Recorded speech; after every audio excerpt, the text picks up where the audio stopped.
മഹാനും ഭയങ്കരനുമായി ഏകനായി മഹാത്ഭുതങ്ങളെ പ്രവർത്തിക്കുന്ന നമ്മുടെ ദൈവത്തിന് സ്തോത്രം ചെയ്യുന്നു.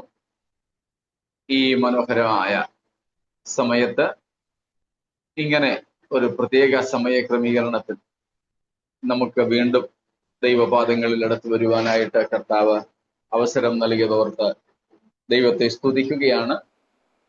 പെട്ടെന്നുള്ള ഈ ക്രമീകരണത്തിൽ സഹകരിച്ച എല്ലാ ദൈവമക്കൾക്കും കർത്താവിന്റെ ദാസന്മാർക്കും പ്രത്യേക നന്ദി ഞാൻ പ്രകാശിപ്പിക്കുന്നു.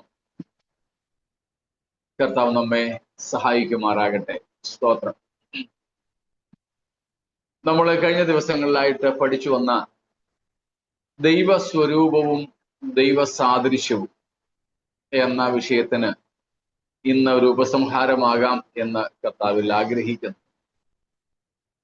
എബ്രായർക്കുള്ള ലേഖനം 2-ാമത്തെ അധ്യായം 5 തൊട്ട് 8 വരെയുള്ള വാക്യങ്ങളാണല്ലോ നമ്മൾ പഠിച്ചു വരുന്നത്. അവിടെ ആദിമ മനുഷ്യനായ ആദാമിന്റെ വംശത്തിൽ ഉള്ള ആദാമ്യ മനുഷ്യരെ പരാമർശിക്കുന്ന പ്രത്യേക പരാമർശമാണല്ലോ നമുക്കവിടെ കാണാൻ സാധിക്കുന്നത്.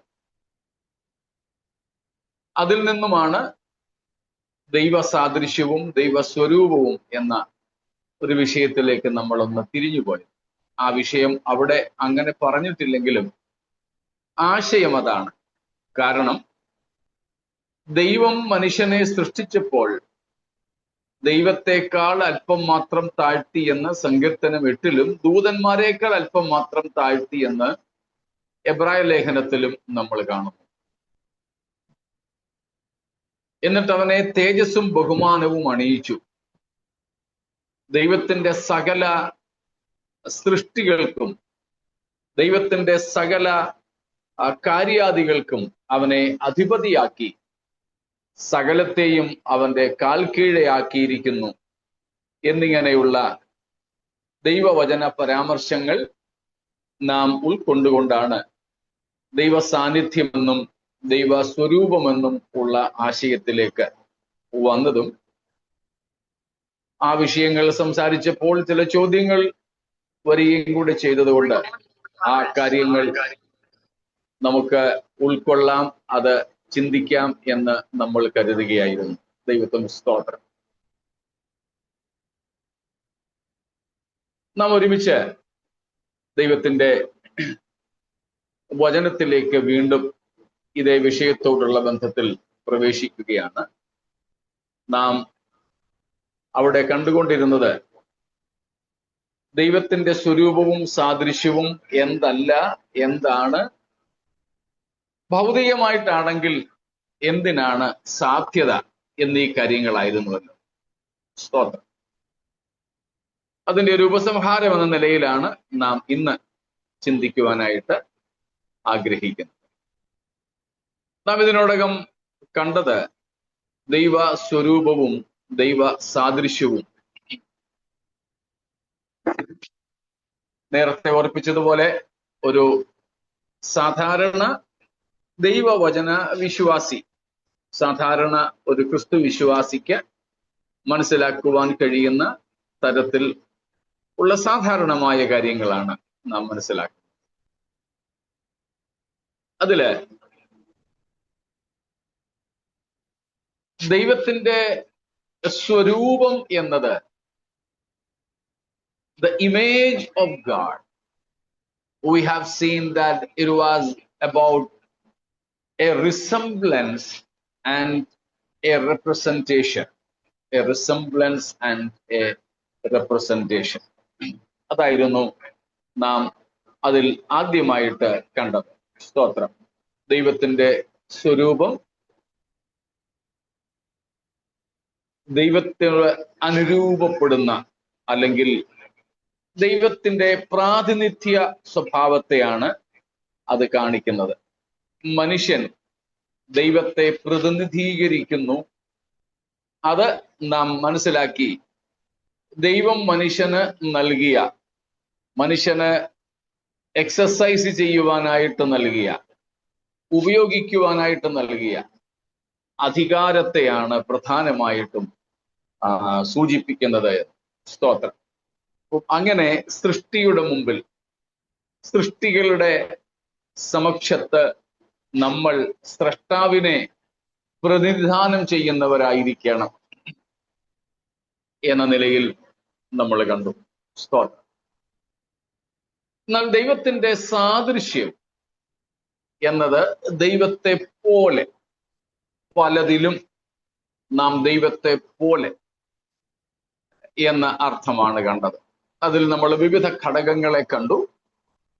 അതിൽ ദൈവത്തിന്റെ അസ്തിത്വം ഉൾപ്പെടുന്ന, ത്രിയേകത്വം ഉൾപ്പെടുന്ന, ആത്മരൂപിയായ ദൈവത്തിന്റെ, സന്മാർഗിയായ, പരിശുദ്ധനായ, നീതിമാനായ ദൈവത്തിന്റെ സ്വഭാവങ്ങൾ, പ്രകൃതങ്ങൾ,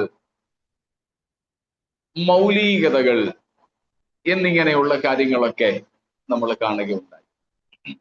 നിത്യനായ ദൈവം, മനുഷ്യനിൽ ദൈവം പകർന്നിരിക്കുന്ന നിത്യത്വം, സ്തോത്രം. മനുഷ്യന്റെ അവിനാശി അവസ്ഥ, മനുഷ്യന്റെ ദേഹം മരിച്ചാലും തൻ്റെ ആത്മാവ് അമർത്യമായി തന്നെ നിലനിൽക്കുന്ന അവസ്ഥ എന്നിങ്ങനെയുള്ള പല കാര്യങ്ങളും നാം ആ വിഷയത്തിൽ കാണുകയുണ്ടായി. അതുപോലെ God is a rational being. ദൈവത്തിന്റെ യുക്തി, reason of God is also included in the image of God. ദൈവം ഒരു റാഷണൽ ബീയിങ് ആണ്. യുക്തി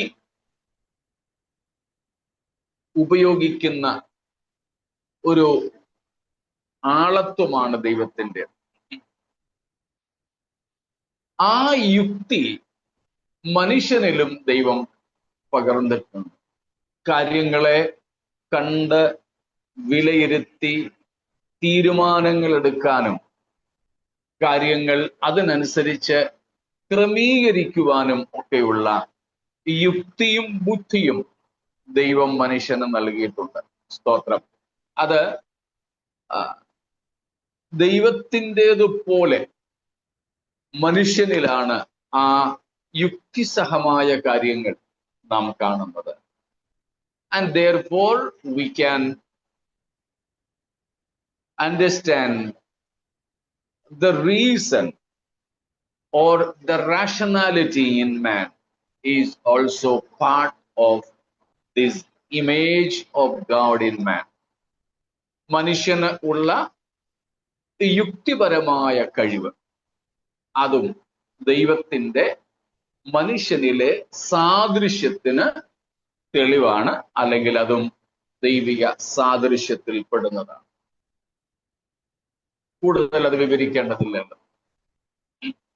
അടുത്ത ഒരു ഘടകമാണ് നമുക്ക് മനസ്സിലാക്കാനായിട്ടുള്ളത്, the creativity, രചനാത്മകത, സൃഷ്ടിപരമായ കഴിവ്.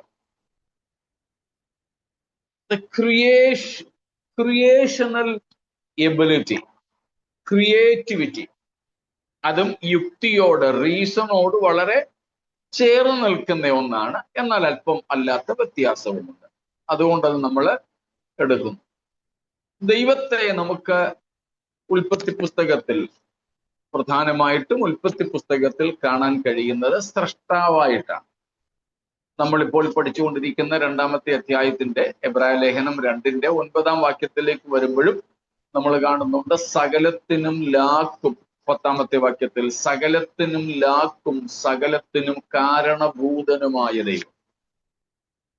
നമ്മൾ ഈ 1-ാമത്തെ അധ്യായത്തിൽ തന്നെ, എബ്രായർ 1-ാമത്തെ അധ്യായത്തിന്റെ 3-ാമത്തെ വാക്യത്തിലും 4-ാമത്തെ വാക്യത്തിലും ഒക്കെയും കണ്ടു സകലത്തെയും സൃഷ്ടി ചെയ്തവനായ ദൈവം.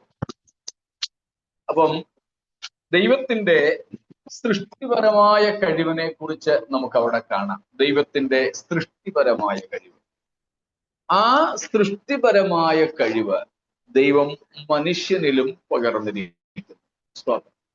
അത് മറ്റേതൊരു സൃഷ്ടിയെക്കാളും അത്യധികമായി കാണുന്നത് മനുഷ്യനിലാണ്. ചിലപ്പോൾ ചോദിച്ചേക്കാം, അത് ഏതാണ്ടൊക്കെ എല്ലാ സൃഷ്ടികളിലും ഉണ്ടല്ലോ എന്ന്. ഉണ്ട്. നമ്മൾ തന്നെ ചിലപ്പോൾ, അതായത് ദൈവവിശ്വാസികളായ നമ്മൾ തന്നെ ചിലപ്പോഴൊക്കെ നിരീശ്വരവാദികളോട് ചോദിക്കുന്ന ഒരു ചോദ്യമാണ്, അല്ലെങ്കിൽ ബുദ്ധിമാന്മാരെന്ന് പറയുന്നവരോട് ചോദിക്കുന്ന ചോദ്യമാണ്, ഒരു ചിലന്തി വല നെയ്യുന്നത് പോലെ മനുഷ്യനെ കൊണ്ട് സാധ്യമാകുമോ എന്ന്. ഒരു കുരുവി വീട് പണിയുന്നത് പോലെ മനുഷ്യനെ കൊണ്ട് ശാസ്ത്രലോകത്തിന് പോലും ഒരു പക്ഷേ സാധ്യമല്ല. സ്തോത്രം. കളിമണ്ണുകൊണ്ട് വീട് പണിയുന്ന പക്ഷികളെ നമുക്ക് നാഷണൽ ജിയോഗ്രഫിക്കൽ ചാനലിലും ഡിസ്കവറി ചാനലിലും ഒക്കെ കാണാൻ പറ്റും. വളരെ ബുദ്ധിയോടെ ഇടപെടുന്ന, കഴിഞ്ഞ ദിവസം നമ്മുടെ ആനിസിസ്റ്റ് ചോദിച്ചതുപോലെ വളരെ ബുദ്ധിയോടെ ഇടപെടുന്ന പല ക്രീച്ചേഴ്സ് ഉണ്ട്, ജീവികളുണ്ട്. അതിൽ ചിലതിന്റെ പേരാണ് ഞാൻ ഈ പറഞ്ഞത്. ചിലതരം പക്ഷികൾ, അവരുണ്ടാക്കുന്ന കൂടുകൾ എന്ത് അത്ഭുതകരമായിട്ടാണ്. ഇലകളൊക്കെ കൂടെ കൂട്ടി തുന്നി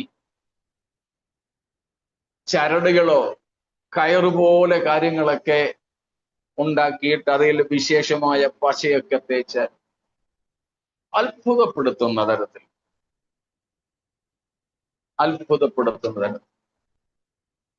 ശത്രുക്കളിൽ നിന്നും രക്ഷ നേടാൻ പലതരം അറകൾ ഉണ്ടാക്കി വെച്ച് ശത്രുക്കളെ, വേട്ടയ്ക്ക് വരുന്നവരെ കബളിപ്പിക്കുന്ന തരത്തിൽ കൂടുകൾ ഉണ്ടാക്കുന്ന പക്ഷികൾ. അപ്പോൾ ചിലപ്പോൾ ഈ ഒരു ചോദ്യം, മനുഷ്യനിൽ മാത്രമല്ലല്ലോ ക്രിയേറ്റിവിറ്റി. അതെ, മനുഷ്യനിൽ മാത്രമല്ല, പാമ്പുൾപ്പെടെയുള്ള പല ജീവികളിലുണ്ട്. പക്ഷേ ഒരു വ്യത്യാസം കണ്ടിട്ടുണ്ടോ? കാക്ക 1000 കൊല്ലം മുമ്പ് എങ്ങനെയായിരുന്നു വീടുണ്ടാക്കുമായിരുന്നത്, അല്ലെങ്കിൽ കൂടുണ്ടാക്കുമായിരുന്നത്, അങ്ങനെ തന്നെയാണ് ഇന്നും അത് കൂടുണ്ടാക്കും. ചിലന്തി, അതിന് മാറ്റമൊന്നുമില്ല. ഈ പറഞ്ഞ കുരുവികൾ ഉൾപ്പെടെ ഇവയെല്ലാം പണ്ട് എങ്ങനെയായിരുന്നുവോ ചെയ്തിരുന്നത് അങ്ങനെ തന്നെയുള്ളൂ. അല്ലാതെ അതിൽ യാതൊരുവിധ അഡ്വാൻസ്മെന്റ്സും പുരോഗതികളും പുരോഗമനങ്ങളും സംഭവിച്ചിട്ടില്ല. അവയുടെ എല്ലാം, ഈ പറയപ്പെട്ട സകല ജീവികൾക്കും ഒന്നല്ലെങ്കിൽ മറ്റൊരു തരത്തിൽ ബുദ്ധിയോ ഇന്റലക്റ്റ് ഒക്കെ ഉണ്ട്, ബുദ്ധിയുണ്ട്. പലതരത്തിലുള്ള സൃഷ്ടിപരമായ കഴിവുകൾ അവയ്ക്കുണ്ട്. പല ക്രിയേറ്റിവിറ്റീസ് അത് ചെയ്യുന്നുണ്ട്. കൊച്ചു കുഞ്ഞു കുരുവികളും പൂമ്പാറ്റകൾ, ബട്ടർഫ്ലൈസ് ഒക്കെ ഉൾപ്പെടെയുള്ളതെല്ലാം അങ്ങനെ ചെയ്യുന്നുണ്ട്. പക്ഷേ അവയെല്ലാം സൃഷ്ടിയുടെ തുടക്കത്തിൽ എങ്ങനെയാണോ ചെയ്തിരുന്നത് അങ്ങനെ തന്നെ ഇന്നും ചെയ്യുന്നു, മാറ്റമില്ല. എന്നാൽ മനുഷ്യനോ? സ്തോത്രം. നമ്മുടെ കൂട്ടത്തിലുള്ള സിജു തോമസ്, അദ്ദേഹം നേരത്തെ താമസിച്ചുകൊണ്ടിരുന്നത് ഞങ്ങൾ താമസിക്കുന്ന ആ ന്യൂ ബോംബെ ആ പ്രദേശങ്ങളിലാണ്. അതുകൊണ്ട് ആ ഏരിയ എല്ലാം അദ്ദേഹത്തിന് നല്ല പരിചയമാണ്. പക്ഷെ ഇന്നലെ അദ്ദേഹം വീട്ടിൽ വന്നിരുന്നു. ഇപ്പൊ അദ്ദേഹം ബോംബെയുടെ വെസ്റ്റേൺ സൈഡിലാണ് താമസിക്കുന്നത്. അപ്പൊ അവനോട് പറയുകയായിരുന്നു, ഏതാനും വർഷങ്ങൾക്ക് ശേഷമാണ് ഇവിടേക്ക് വരുന്നത്. ഏതാനും വർഷമൊന്നും പറയാൻ പറ്റില്ല. ഞങ്ങള് ന്യൂ ബോംബെക്ക് വരുന്ന ആ സമയത്ത് നമ്മുടെ ഒരു സഹോദരന് വേണ്ടി വീട് നോക്കാനൊക്കെ ഇദ്ദേഹം വന്നതാണ്. ഒരു 4-5 കൊല്ലം. പക്ഷെ ഒരു 5 കൊല്ലത്തിന് ശേഷം ന്യൂ ബോംബെയിൽ വന്നപ്പോൾ, നവി മുംബൈയിൽ വന്നിട്ട് നവി മുംബൈയുടെ മുഖഛായയ്ക്ക് ഭയങ്കര വ്യത്യാസം. അതെ, നമ്മളൊക്കെ നമ്മുടെ വീടുകളിൽ നിന്ന്, നമ്മുടെ നാടുകളിൽ നിന്ന് ജോലി സ്ഥലത്തേക്കോ ശുശ്രൂഷ സംബന്ധമായിട്ട് എവിടെയെങ്കിലുമൊക്കെ പോയിട്ട് തിരികെ നമ്മുടെ സ്ഥലങ്ങളിൽ എത്തുമ്പോൾ നമ്മളൊക്കെ പറയുന്ന കാര്യം ഇത്, ഇവിടെ അങ്ങ് ആകപ്പാട് മാറിപ്പോയല്ലോ. അത് ലോകത്തുള്ള ഏതാണ്ട് എല്ലാ നഗരങ്ങളും ഗ്രാമങ്ങളും പട്ടണങ്ങളും അങ്ങനെ തന്നെയാണ്. ആൾക്കാരുടെ ജീവിത ശൈലിക്ക് മാറ്റം ഉണ്ടാവുന്നു, ജീവിത നിലവാരത്തിന് മാറ്റം ഉണ്ടാവുന്നു, അവർ ഉപയോഗിക്കുന്ന സാധനങ്ങൾക്ക്, അവർ ഉണ്ടാക്കുന്ന സാധനങ്ങൾക്ക് ഒക്കെ മാറ്റം ഉണ്ടാവുന്നു. പക്ഷേ മനുഷ്യനൊഴികെ മറ്റ് യാതൊരു ജീവജാലങ്ങൾക്കും ജീവജന്തുക്കൾക്കും ഈ മാറ്റം ഉണ്ടായിട്ടില്ല. അതെന്താ വ്യക്തമാക്കുന്നത്? ദൈവസ്വരൂപത്തിന്റെ ഇപ്പോൾ നമ്മൾ പഠിച്ചുകൊണ്ടിരിക്കുന്ന റീസൺ, യുക്തിസഹമായ അവസ്ഥയും ക്രിയേറ്റിവിറ്റി, സൃഷ്ടിപരമായ അവസ്ഥയും മനുഷ്യനിൽ മാത്രമാണ് ദൈവം നൽകിയിട്ടുള്ളത്. മറ്റുള്ള പലതിലും സൃഷ്ടിപരമായ രീതിയിൽ കുറെ കഴിവുകൾ തീർച്ചയായും ദൈവം നൽകിയിട്ടുണ്ട്. സർവൈവൽ, അവയുടെ നിലനിൽപ്പിന് വേണ്ടിയിട്ട് ദൈവം എല്ലാ സൃഷ്ടികൾക്കും അതാതിന്റെ ചില പ്രത്യേകതകൾ നൽകിയിട്ടുണ്ട്. നമ്മള് ഇയ്യോബിന്റെ പുസ്തകത്തിലും സദൃശ്യവാക്യത്തിലും ഒക്കെ വായിക്കുന്നത് പോലെ, ബലമില്ലാത്ത മുയലുകൾക്ക് ശക്തന്മാരായ വേട്ടപ്പട്ടികൾ ഉൾപ്പെടെ, സിംഹമധികം അതിനെ വേട്ടയാടി ഞാൻ കണ്ടിട്ടില്ല കാര്യങ്ങളിലൊന്നും, എന്നാൽ മറ്റു പല ഇരപിടിയന്മാരും, പ്രഡേറ്റേഴ്സ്, അവയെ ഇരപിടിക്കാൻ വേണ്ടിയിട്ട് ഓടിക്കാറുണ്ട്. എന്നാൽ അവയിൽ നിന്നൊക്കെ ഓടി രക്ഷപ്പെടാനും വളരെ ശത്രുക്കൾക്ക് എത്തിപ്പെടാൻ കഴിയാത്തതുപോലെയുള്ള സ്ഥലങ്ങളിൽ കൂടുണ്ടാക്കാനും ദൈവം അവയ്ക്ക് കഴിവ് കൊടുത്തിട്ടുണ്ട്. ഈ പാറക്കെട്ടുകളിൽ 90 ഡിഗ്രിയിൽ നിൽക്കുന്ന, 90 ഡിഗ്രി ഇങ്ങനെ നിൽക്കുന്ന പാറക്കെട്ടുകളിലൂടെ അനായാസം കയറി ഓടി നടക്കുന്ന മലയാടുകളെ, ഗോഡ്സ്, നമ്മൾ കണ്ടിട്ടുണ്ട്. നേരിട്ടായിരിക്കത്തില്ല. അവയ്ക്കെല്ലാം സൃഷ്ടിപരമായി ദൈവം കൊടുത്തിട്ടുള്ള ചില കഴിവുകളാണ്. അവയൊന്നും വികസിച്ചിട്ടില്ലെന്നാണ് നമ്മൾ പറഞ്ഞത്. അവയെല്ലാം അന്നത്തെ പോലെ തന്നെ ഇന്നും. എന്നാൽ മനുഷ്യനോ? ഈ ജീവികളെല്ലാം പണ്ട് എങ്ങനെയാണോ ആഹാരം കഴിച്ചുകൊണ്ടിരുന്നത് അങ്ങനെയൊന്നും. പക്ഷെ മനുഷ്യനോ?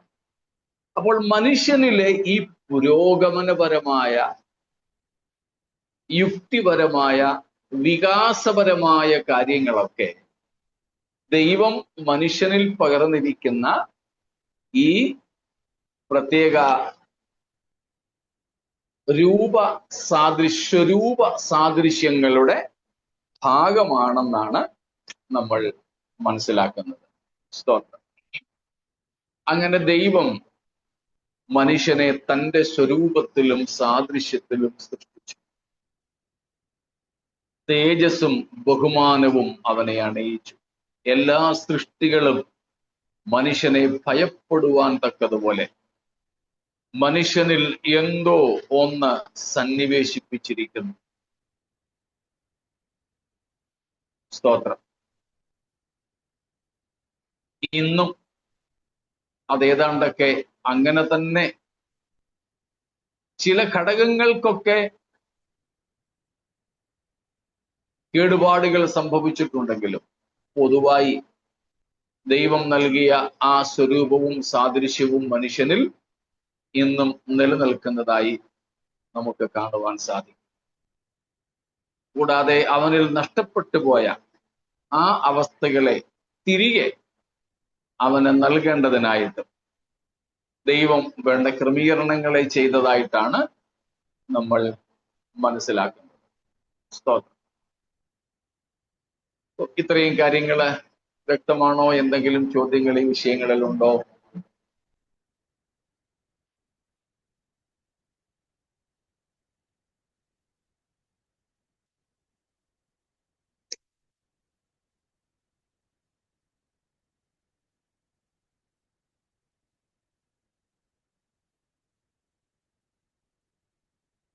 മറ്റൊന്നും ഇല്ലെങ്കിൽ നമുക്ക് ആ ഭാഗം ഇവിടെ നിർത്താം എന്ന് കരുതുന്നു.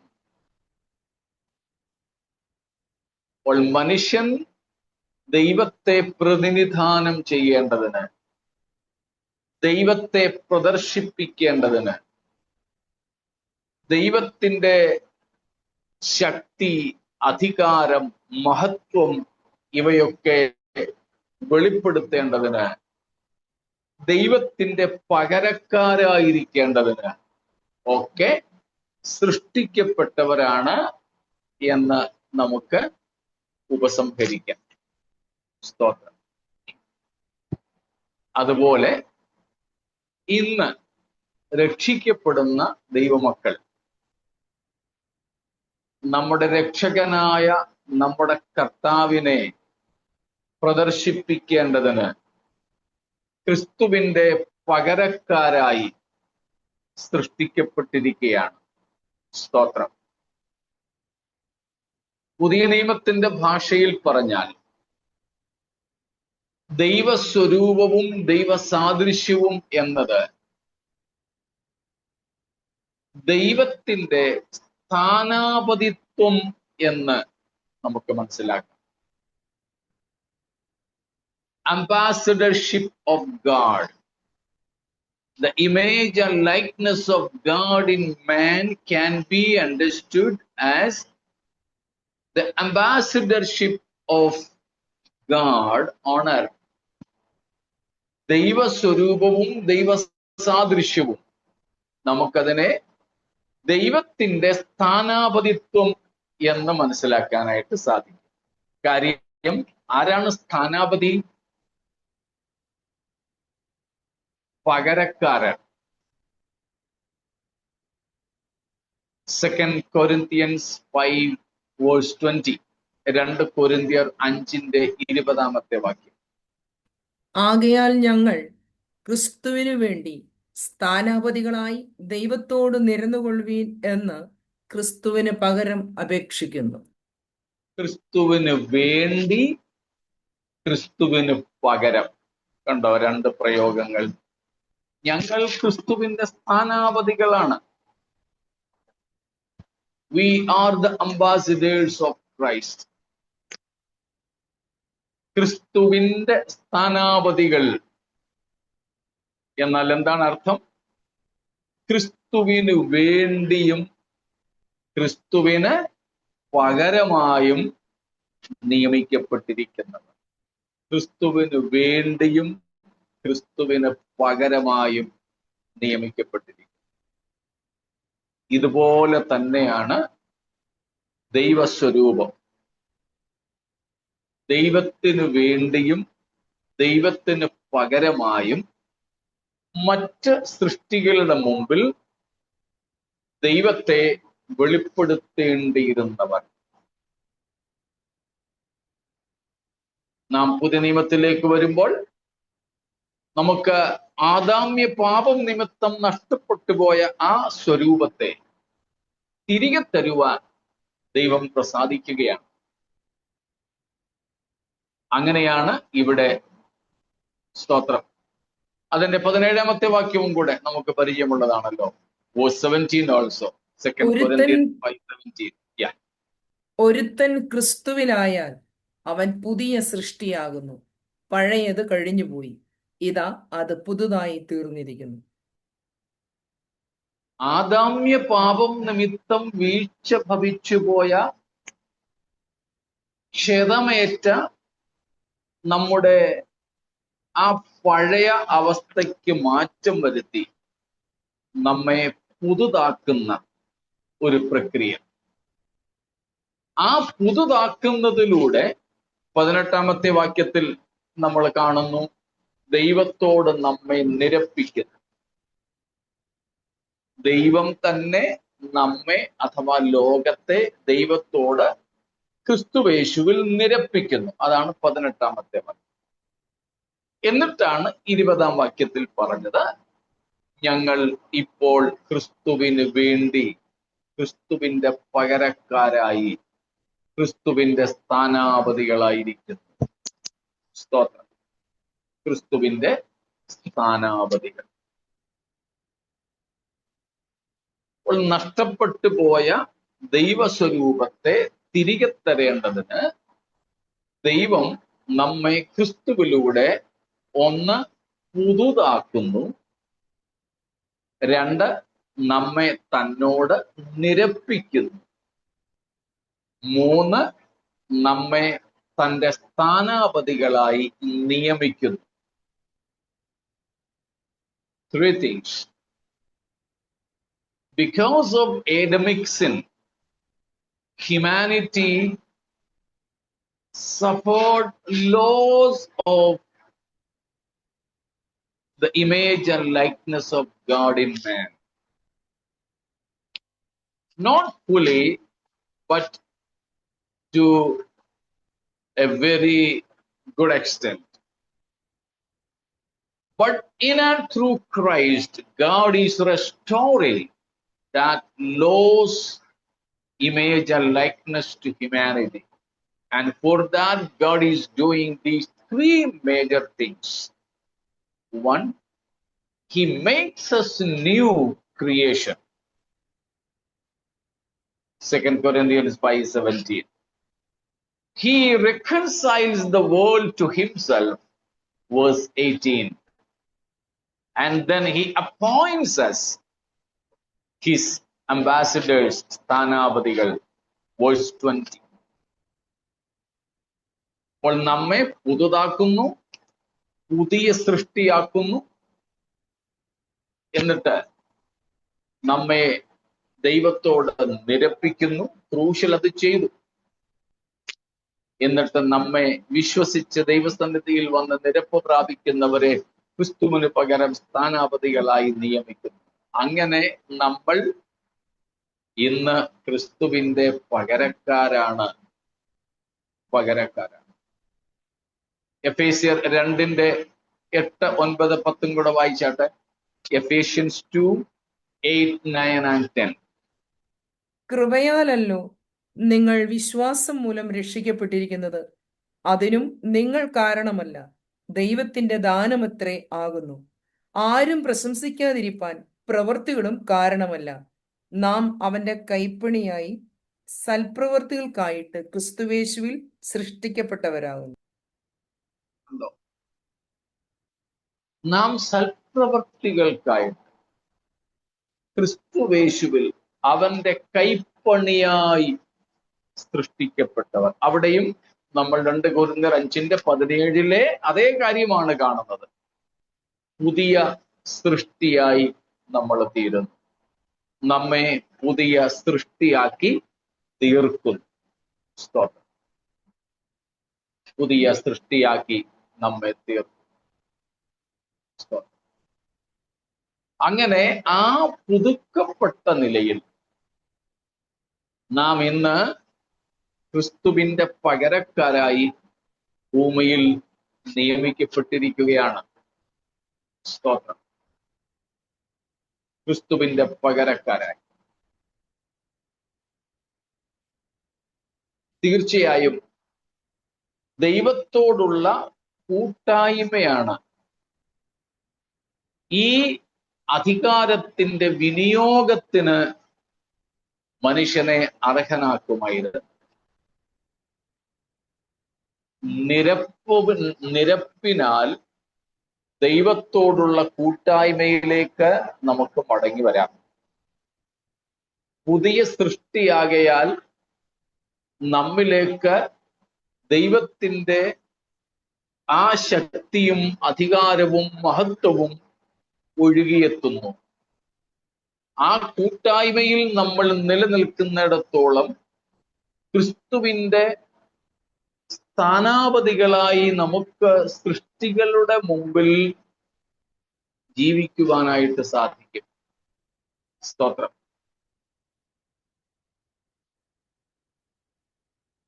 ഇന്നും നാം ദൈവീയ കൂട്ടായ്മ കാത്തു സൂക്ഷിച്ചാൽ തീർച്ചയായും ഈ പ്രത്യേക അധികാരം വിനിയോഗിക്കുവാൻ നമുക്ക് സാധാരണ വിശ്വാസികൾക്ക് പോലും സാധിക്കും.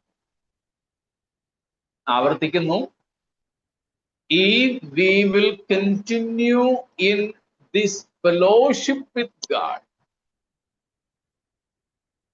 we can represent God and resemble the resurrected Christ before the world, including the spirit world. Stop. ആവർത്തിച്ചു പറയട്ടെ, ഈ കർത്താവുമായുള്ള വ്യക്തിപരമായ ബന്ധം നാം നിലനിർത്തുന്നു എങ്കിൽ നമുക്ക് ഉയർത്തെഴുന്നേറ്റ യേശുക്രിസ്തുവിന്റെ പ്രതിനിധികളായി ഉയർത്തെഴുന്നേറ്റ യേശുക്രിസ്തുവിനെ പ്രതിബിംബിക്കുവാൻ സൃഷ്ടികളുടെ മുൻപിൽ സാധിക്കും. സൃഷ്ടികളുടെ മുമ്പിൽ നമുക്ക് ക്രിസ്തുവിനെ പ്രതിബിംബിക്കുവാൻ സാധിക്കും. We can resemble the resurrected Christ. ആത്മലോകത്തിൽ പോലും, ആത്മലോകം എന്ന് ഞാൻ ഇവിടെ ഉദ്ദേശിക്കുന്നത് ദുരാത്മമണ്ഡലങ്ങളെ കുറിച്ച്, the evil spirit വേൾഡിൽ നമുക്ക് ഈ അധികാരം ഉപയോഗിക്കുവാൻ കഴിയും. Whenever needed, we can exercise this resemblance and representation of the resurrected Christ even in the natural powers, power of the nature. പ്രകൃതിയുടെ ശക്തികളിലും പ്രകൃതി ശക്തികളിന്മേലും ഈ അധികാരം നമുക്ക് വിനിയോഗിക്കുവാൻ സാധിക്കും. Including death. പ്രകൃതി ശക്തികളിലെ ഏറ്റവും വലിയ ശക്തി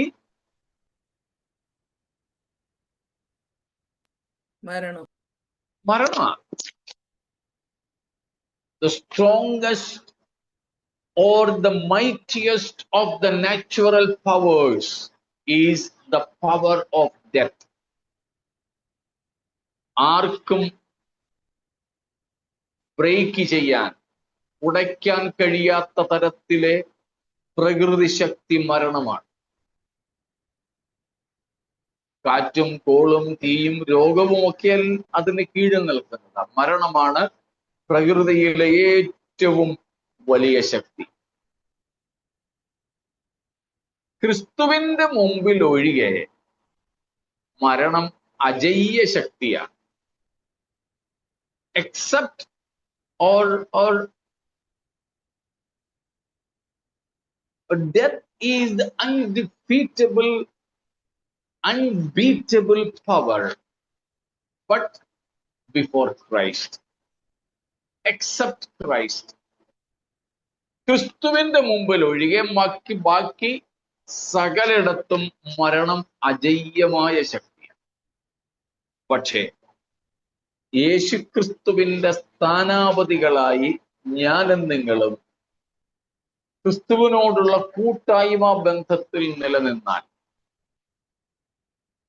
ആവശ്യാനുസരണം മരണം ഉൾപ്പെടെയുള്ള ശക്തികളുടെ മുമ്പിൽ, മരണം ഉൾപ്പെടെയുള്ള പ്രകൃതി ശക്തികളുടെ മുമ്പിൽ നമുക്ക് ഈ ദൈവിക അധികാരം ഉപയോഗിക്കുവാൻ സാധിക്കും.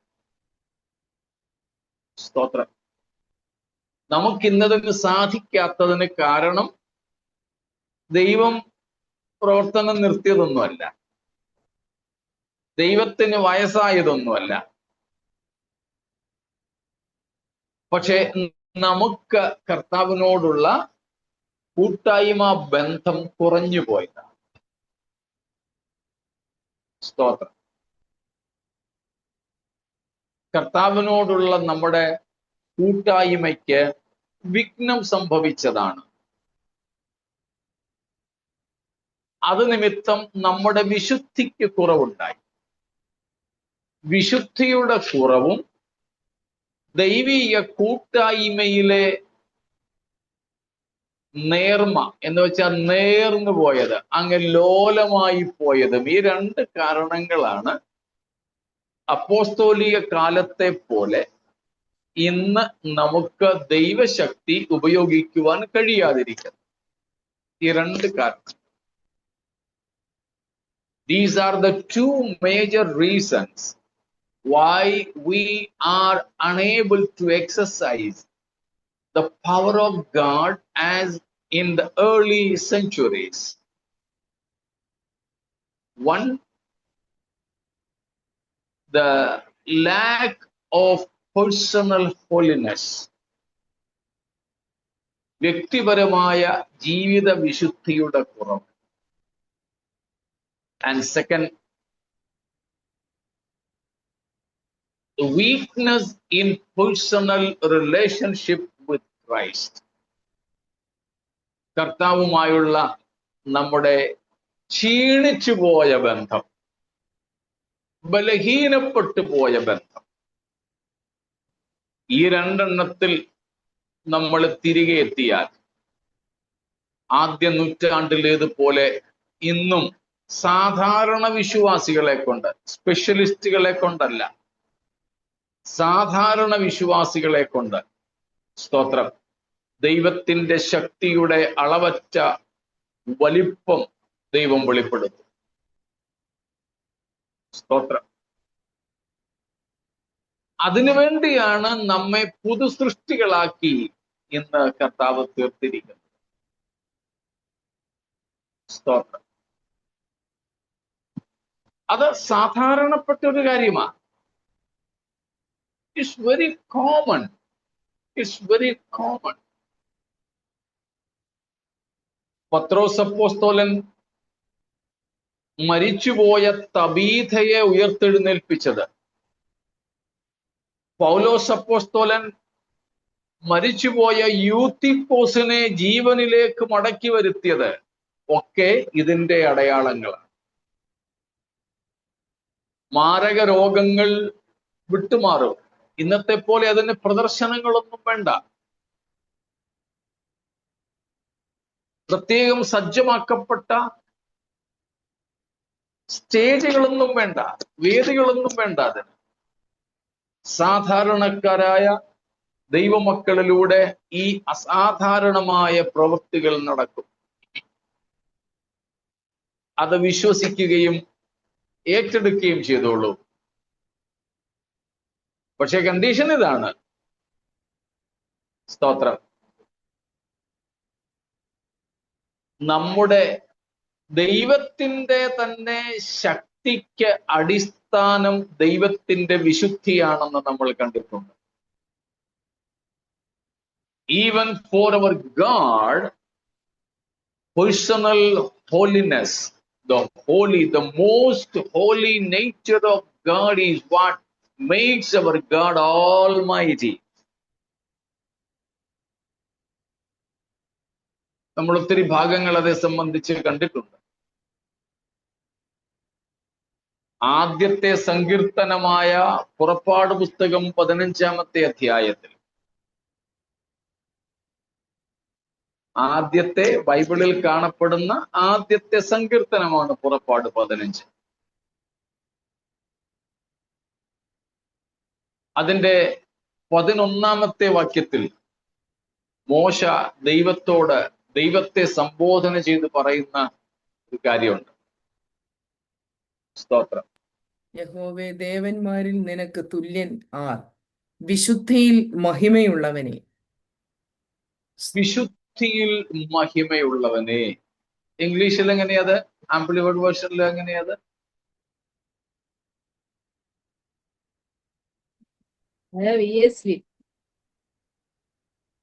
Okay. Who is like you, O Lord, among the gods? Who is like you, majestic in holiness? Majestic in holiness.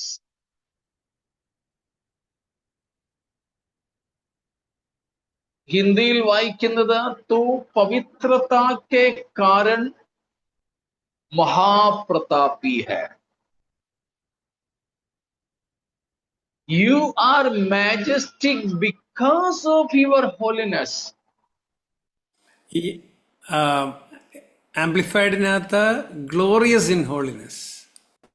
Glorious in holiness. Okay, same meaning. അപ്പൊ ദൈവത്തിന്റെ ശക്തിക്ക്, തന്റെ മഹത്വത്തിന് അടിസ്ഥാനമായിരിക്കുന്നത് ദൈവത്തിന്റെ പരിശുദ്ധിയാണ്.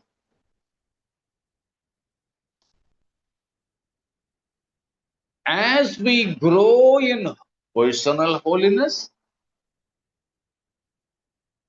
the divine power in us also will be increased. Authority will be increased.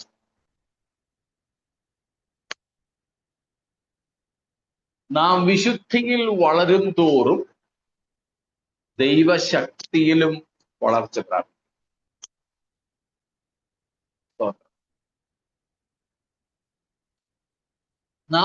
കാരണം നാം വിശുദ്ധിയിൽ വളരും തോറും, as we grow in holiness, we get more of God. And that is the very reason of increase in power and authority. നാം വിശുദ്ധിയിൽ വളരും തോറും നമുക്ക് ദൈവത്തെ കൂടുതലായി പ്രാപിക്കുവാൻ സാധിക്കുന്നു. ദൈവത്തെ നാം എത്രയും പ്രാപിക്കുന്നുവോ നാം അത്രയും ശക്തിയും അധികാരവും ഉള്ളവരായിരിക്കും. സ്തോത്രം. ദൈവത്തോട് അടുത്തിരിക്കുന്തോറും നാം കൂടുതൽ ശക്തിയും അധികാരവും ഉള്ളവരാകും. There are fake powers. We are not speaking about them. വ്യാജമായ ശക്തിയും അത്ഭുതങ്ങളും ഒക്കെ ഉണ്ട്. അതേക്കുറിച്ചല്ല നമ്മൾ പറയുന്നത്. നമ്മൾ ഈ പറയുന്നത് ജെന്യുവിൻ ആയിട്ടുള്ള ദൈവശക്തിയെ കുറിച്ച്,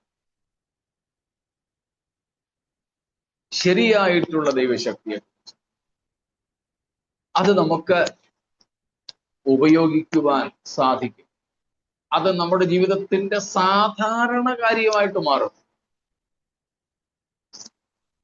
വല്ലപ്പോഴും ഒക്കെ നടക്കുന്ന എന്തെങ്കിലും അല്ല, സാധാരണപ്പെട്ട കാര്യമായിട്ട്.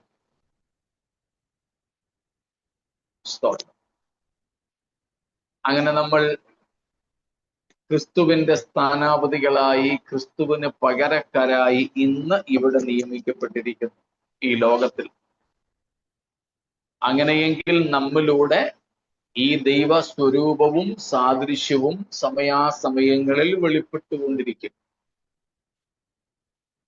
അത് നമ്മൾ ചന്തസ്ഥലത്ത് മാജിക്ക് കാണിക്കുന്നവരുടെ കൂട്ട് എന്നാ ഇങ്ങനെ ഇപ്പൊ ഞാൻ കാണിക്കാമെന്നും പറഞ്ഞൊന്നും ചെയ്യത്തില്ല. ദൈവത്തിന്റെ ഹിതം എവിടെ ആവശ്യമെന്നും എവിടെ അത് ചെയ്യണമെന്നും തിരിച്ചറിഞ്ഞിട്ട് അവിടെ മാത്രം അത് ദൈവം നമ്മിലൂടെ റിലീസ് ചെയ്യും. നമ്മിലൂടെ അത് ദൈവം വെളിപ്പെടുത്തും. We will simply be a channel. Just be available for him and usable. ദൈവത്തിന് നമ്മൾ ലഭ്യരായിരിക്കുകയും ഉപയോഗിക്കുവാൻ കഴിയുന്നവരായിരിക്കുകയും ചെയ്താൽ എവിടെയൊക്കെ ആവശ്യമുണ്ടോ അവിടെയൊക്കെ ആ നിലകളിൽ ദൈവം നമ്മളെ അങ്ങ് ഉപയോഗിച്ചോളും.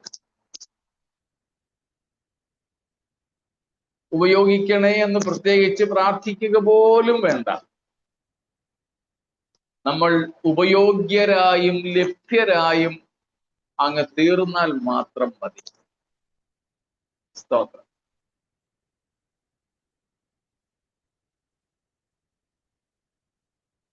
നമ്മള് 2 തിമോത്തിയോസ് 2-ാം അധ്യായത്തിന്റെ 20-21 വാക്യങ്ങളിൽ നിന്ന് നേരത്തെ വായിച്ചിട്ടുള്ളത് പോലെ തന്നെ പൗലോസ് പറയുന്നു, ഒരു വലിയ വീട്ടിൽ എടുത്തോ എന്തൊക്കെയുണ്ട്?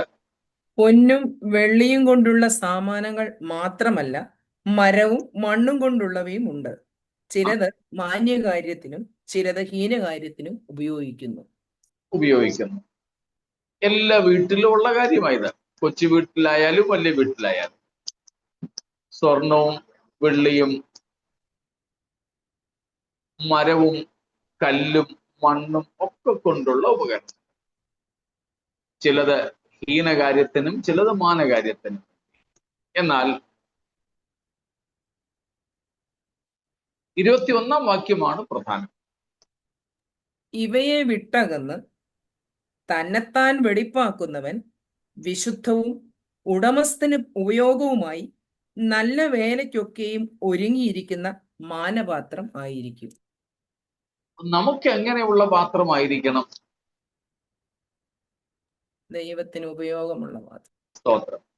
യജമാനന് ഉപയോഗമുള്ള മാനപാത്രമായിരിക്കണം. അതിനുള്ള യോഗ്യത എന്തുവാ? ഇവയെ വിട്ടകലണം. ആ വിട്ടകലുക എന്നത് വേർപാട്. വിട്ടകന്ന് തന്നെ ശുദ്ധീകരിക്കുക. സാങ്ക്ടിഫിക്കേഷൻ,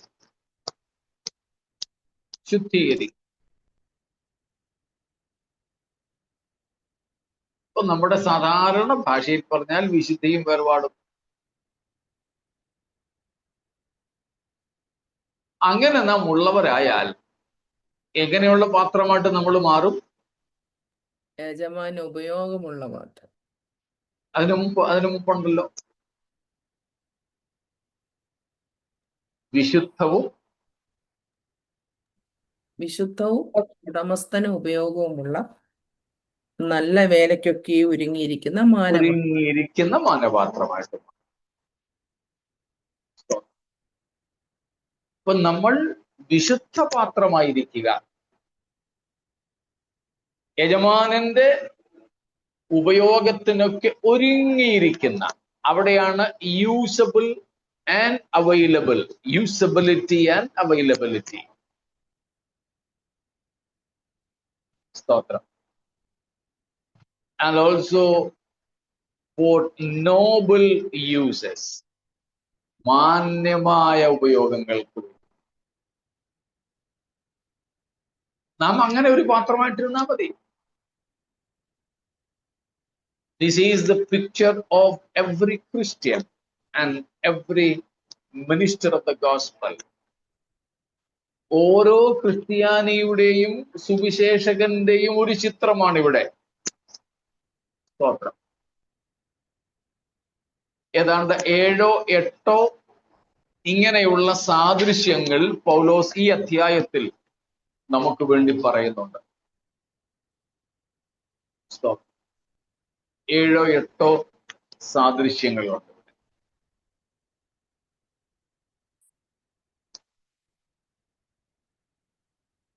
ക്രിസ്തുവേശുവിന്റെ നല്ല ഭടൻ 2-3 വാക്യങ്ങളിലുണ്ട്. അത് കഴിഞ്ഞിട്ട് ചട്ടപ്രകാരം പോരാടുന്ന ഒരു അത്ലറ്റ്, ഒരു ഓട്ടക്കാരൻ അല്ലെങ്കിൽ അംഗം പൊരുന്നവൻ.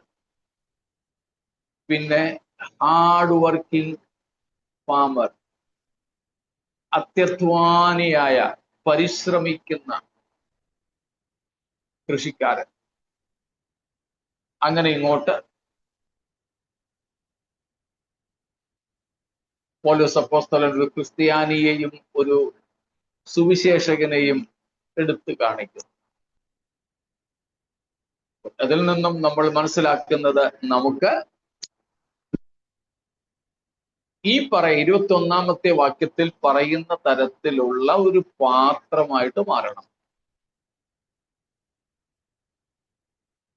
കർത്താവായ യേശു ക്രിസ്തുവിലൂടെ നമുക്ക് നൽകുന്ന പുതു സൃഷ്ടിപ്പിന്റെയും നിരപ്പിന്റെയും അവസ്ഥയിലൂടെ നാം പഴയ നിയമത്തിൽ അല്ലെങ്കിൽ സൃഷ്ടിയുടെ തുടക്കത്തിൽ ആദാം എന്നതുപോലെ ഈ കാലത്ത് ക്രിസ്തുവിന്റെ പകരക്കാരായി നിലകൊള്ളുവാൻ ദൈവം നമ്മെ നിയമിച്ചിരിക്കുന്നു.